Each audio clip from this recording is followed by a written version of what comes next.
A lot of the focus, of course, is on OPEC Plus. Happy New Year. What are you expecting them to decide? I think OPEC Plus should just carry on with the planned 400,000 barrels per day. I think that's very much been on the cards for a while, especially after the data, and you were just talking about it, suggesting that Omicron should be or is milder, hospitals aren't getting overwhelmed, and that demand actually isn't taking as big a hit as some had feared. I think that's going to be the biggest change versus the December meeting, and I think that should give them a lot of assurance to just go ahead with their planned increases. So, Amrita, no concern that the market can absorb this, particularly when we look at what's happening with the airlines? Well, the thing is, right, like even if they add 400,000 barrels per day in terms of the quota increases, what we have been seeing is that actual barrels coming to the market is much, much less. In January, we only expect 130,000 barrels per day of that 400 to hit the market. In Feb, that number on our balances is only about 250. Every country outside of the kind of core Middle Eastern group is underperforming, particularly West Africa, Nigeria. We've seen multiple force majeures and just underperformance because of underinvestment. And Saudi Arabia in particular knows this. So even if that headline number is 400, what's coming to the market is actually half of that, if at all, maybe even less than that. So I think that is a very important point to reiterate, because you're not seeing 400 come to the market. Yeah. Yeah, and we have also a great chart. I mean, it is true, something that they promise and then don't exactly deliver on, and we've seen that in the last couple of years. I mean, I think really from the day that OPEC started. Amrita, overall, how difficult is it to forecast how much demand for oil there will be from China? Oh, right now it's very, very tricky, because China is embarking on a slightly more longer-term policy, which has been around reducing emissions, or at least energy intensity. And that has now included key energy sectors such as refining and petrochemicals. So we aren't seeing China give out as many crude import quotas as in the past, or more importantly, give product export quotas. Usually, you should have product export quotas announced before the end of the year.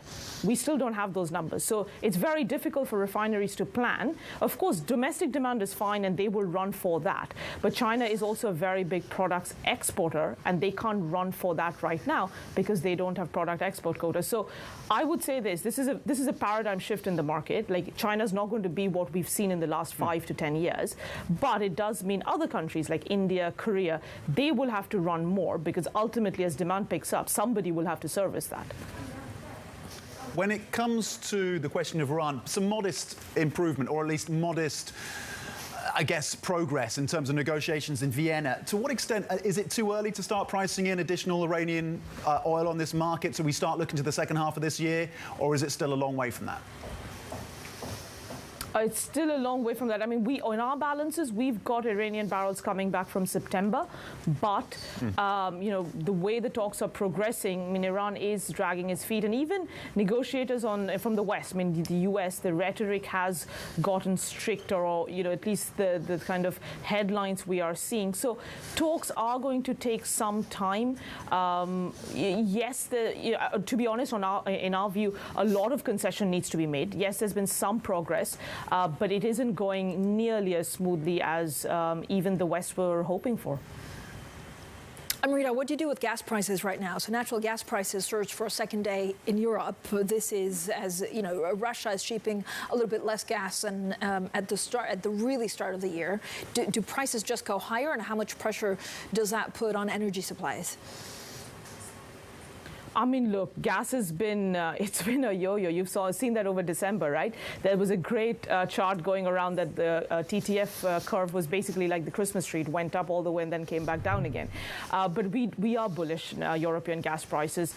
Yes, the winter hasn't been particularly cold in Europe, but again, this is the start of January. We still have a good few weeks to go. And yeah, again, it's to do with Russian supplies. And ultimately, we are saying, and we've been saying this for some time, that summer prices will have to go up because we need to refill the storage, which is at very, very low levels. So with gas prices where they are, I mean, look, Saudi Arabia wants oil out of the limelight. I think they're going to get that because, you know, compared to gas, not even the volatility, but even on a levels basis, it's nowhere close to that. So yeah, we do expect gas to continue being very strong. Amrita, $79 a barrel, something of a sweet spot, arguably, for OPEC Plus. What is your forecast for 2022 for these prices? We've been forecasting $85 Brent for some time now, for a few years, for 2022, mostly predicated on the fact that, yes, we're going to be coming out of COVID, so demand will be slower to recover in the first half, but, second half should be a lot stronger. But it's mainly to do with the supply side, underinvestment, spare capacity. I mean, we just talked about it from OPEC's point of view, or OPEC Plus's point of view. We just don't have the spare capacity. I mean, look at Russia. Despite rising quotas, their production was flat month on month in December. That tells you a lot. And we just know that as demand rises, the supply won't be able to keep up with it. And that just means it's going to be higher prices heading well into the 90s by year end.